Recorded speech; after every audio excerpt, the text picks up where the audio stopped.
output is enough to take down a person with one single shot from both of them. I think whether Sun is going to go for the more DPS-oriented build though, considering that there's a Uranus and a Kai, right?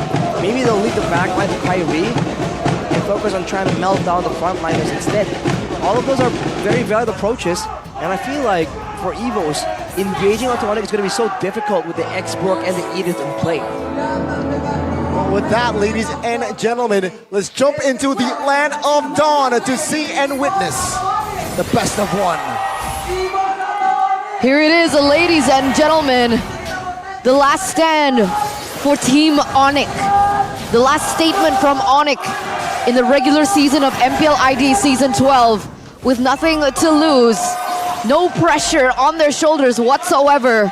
Are they going to trash EVOS Legends' dreams to make it to the playoffs? Making a statement here with the Lancelot as well. A bit of a signature pick for Kyrie. Let us see. The keyboard on the Edith, there's a lot more engaged threat for ONIC. And looking at the emblems, it's the same similar story, man. The Wilderness Blessing and the Agility. Because EVOS wants to walk around in the water.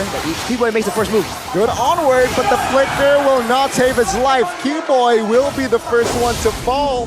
Good response by the White Tigers here, minute 1. But Kyrie gets the Lethal Wanderer in the early game. Talent's prediction by the Samsung Galaxy A series still shows that Papulong going for EVOS Legends, the Lone Wolf. However, he was right in game number 2. Let's see if it can be right for game number 3. Well, Papulong being the contrarian, water is wet. What else is obvious right here? In the EXP lane though, Veldora going to be struggling a bit with this against the X-Borg. The late game though is where I think things get interesting. ONIC has a lot more flexibility when it comes to how they execute. So EVOS Legends, I think they have a bit more advantage here in the early phase where they can use some of these hero powers to try and have more pressure. That's definitely something that they should be able to capitalize over. But looking at the setup, look at ONIC already going all in. Everything put onto it, Sutsujin, and yet Kyrie still has the red tray. Take a look at Boots and Veldora. They're going at it, but it seems like Boots will have enough space to get out. And that early pressure that EVOS Legends built in the early game is now bouncing back and forth with ONIC picking up the turtle. It's different to what we saw from game number 1. It's also very different to what we saw in game number 2. Here in game number 3, a new story with ONIC being even more aggressive and more active around the map. But now Veldora has a lot more responsibilities to tackle. He's one of the winning lanes for EVOS technically, and now with things being not as one-sided, he has to try and get something of value in the early game, unless Keyboy from a wrap here to escape. Good jump there on towards Kyrie, but Kyrie with the fluidity that he has will escape from that skill. So EVOS Legends here maintaining pressure though. Albert here, top lane, A-okay on the farm-wise. Yeah, he's not having a problem whatsoever in the lane. It actually looks like Brands is struggling a little bit more. Getting a lot more damage put onto him. Losing a few minions there in the top side.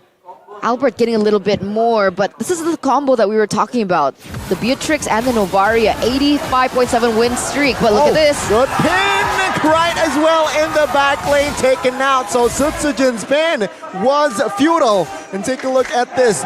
Keyboy, Kyrie, and Sans moves in. Good retry to pin down Sans and taken out. Good hard guard now to 3v1 against Keyboy. Primal Wrath. Take a look at Albert, free-hitting the back line, the Berry Smash, and finding the kill, and there you go. Keyboy will be taken out though, but take a look at Kyrie and Brands. Going at it, Albert finds a kill, flicker aggressively, and Brands this time, no mana. Will he have enough space? The answer is no. Oh, Albert! Almost. Oh, he's able to dash out in the final moment. And that was a, what was that trade? A 3-for-1? I believe it was a 3-for-1. Well, now it's a lot more value with ONIC being able to pick up the turtle on top of everything. And it's Brands' worst nightmare. Albert, 3-0-1 already in that lane. It's already very unequal there for the Bruno. It's a very different playstyle compared to CW. Albert just being that much more aggressive, willing to flicker forwards to try and get a bit of a lead. ONIC though, the counter engage was so good. It began with Sans getting pinned down by the heavy spin, but Kyrie and Kiwo, I believe, were able to just engage on Krite and turn things around. It's stuff like that that you have to watch out for when you're going up against ONIC. But Kyrie, with an uncharacteristic mistake right there, resets the jungle creep. This is a sign that the pressure is getting to the members of ONIC. Ooh, is it? Look at a gold lead though for Albert. 1,000 gold already. It's going to be so dangerous. And by proxy, Veldora needs to be careful as well. Because now there is solid DPS coming towards him from the side of ONIC. Sutsujin? Okay, let's see. The first structure will fall. It seems like no. The pin Oh, no. will isolate Albert, and he will be taken out. Good shutdown by EVOS Legends. Will they continue fight as take a look at Kyrie in the mini-map looking for an engage. Does not commit. So it's a 1-for-0 for the White Tigers. Beautiful flank by Sutsujin there to be able to punish the overextension of Albert and the trio.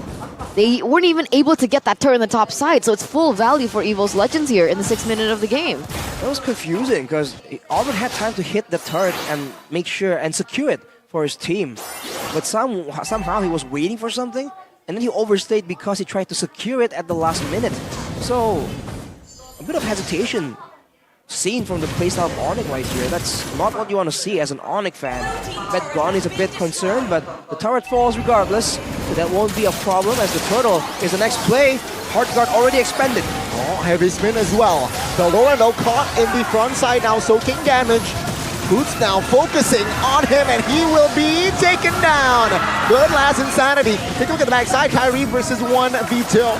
Oh, good retribution as Sutsujin falls as well. And Team ONIC, 3,000 gold lead. What? 3,000 gold lead, 3 in favor of none for ONIC. As they're dealing the pressure, they're dealing the aggression and damage onto Brands, forcing him to recall. And they get another thing in value in favor of them. The turret in the mid side, they're going for a little bit more here in the top side, but Veldora was quick on his feet to defend that one. 4,000 gold lead already. Things are looking different for ONIC. Way different if you compare it to game number 2.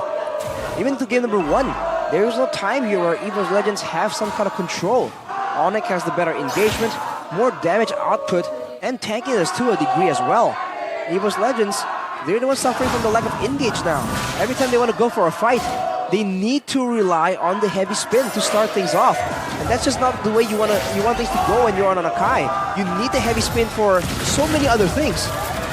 Oh, good pressure maintained by ONIC. Oh, the invade. Take a look at this. Keyboy and Albert synergizing well. Hard guard to save Sutsujin's life. He does not get the purple though.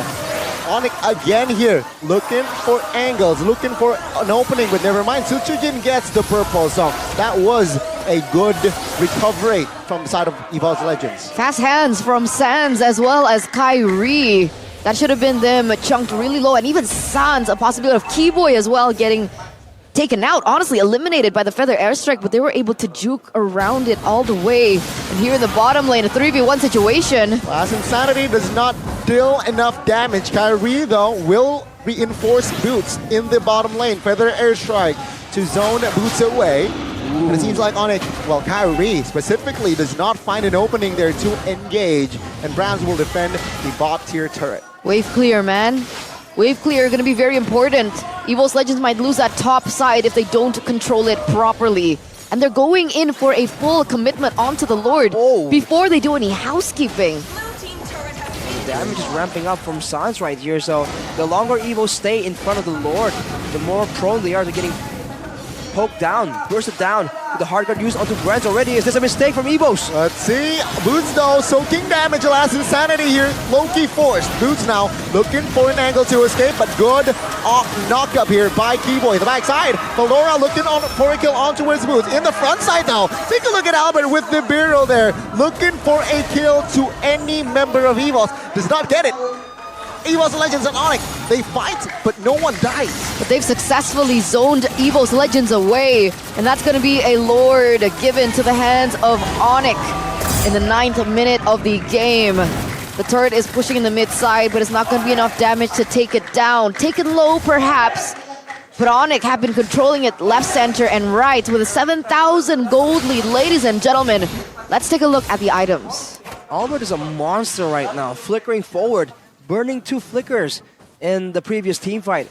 Already having the Malefic Roar on top of the Blade of Despair, and now a Hunter Strike. This is devastating damage coming out of this Beatrix. Sans already with the core items as well, with the Lightning Truncheon. Any squishy member needs to stay behind someone, lest you get chunked to half HP just like that. And look at Veldora, he's not tanky enough to deal with this damage. ONIC are taking full control, trying to invade the jungles as well. Earlier on, we saw that Brands had the Haas Claws. He's working towards a particular item. What do you think it is? Rita? The next item for Bruno after Haas Claws. At this point, there's just too many things. He has to worry about the magic damage, the physical damage. I think Wind of Nature is a good bet against the Lancelot. But yeah, the Berserker for more damage. Also, if you need to be the sole damage output, whatever it is, the Conceal Play is used by ONIC right here. Seems like the knockup here will be enough to distract movements of EVOS Legends, but there you go. The combination there, Sans picks up the kill. Now they will definitely look for more. The base turret passive in the mid lane has been triggered. Top lane will be the agenda here for the side of ONIC. EVOS Legends looking for the defense, was not able to get it. It seems like they will sacrifice the base turret top lane. Wow, man, that is crazy. That's a little harder than it looks, by the way. Me and Mirko, we tried to pull off this combo in our own ranked games. Very difficult. Or maybe we just suck. But anyhow, ONIC, they're doing a great job maximizing the potential, and they're using it to siege so efficiently as well. The Renner can be used to take down turrets, and the damage of so far away. Oh, AOE party as the last Insanity will look for Brands. And in the back lane, though, with the help of our guard as well, Brands will sustain. Base turret mid and bot still alive here for EVOS Legends. But ONIC, take a look at the gold lead already. Double digits. Double digits, man. They're revenging. Is that even a word? Whatever. It's now a word for ONIC. Revenging, right? EVOS Legends were able to lead with a 7k gold lead in game number 2, and ONIC are like, you know what? Let's one-up you a little bit. Let's go for 10k. Let's go for perhaps even a little bit more. The whole map is red. They're controlling every single nook and cranny here of the map. And EVOS Legends, they're struggling to even open up vision for the team. They're scared for the pickoff from ONIC. Wow. It's just too much damage. And for EVOS Legends, whoever face checks is already in danger. Veldora can be easily bursted down now with the Bennett's Rage from Albert, or maybe even an Astrosphere from Sans as well. Along with that, if Syzygian is the one in the front, then he's going to be forced to use a heavy spin to disengage from the situation. This leads to a free Lord, a 12k gold lead for ONIC at 13 minutes. What happens if EVOS lose this 2-1? Do they still have the chance to playoffs? They do. Tomorrow will be the deciding factor, but in-game equipment before the offense and defense, Arashi.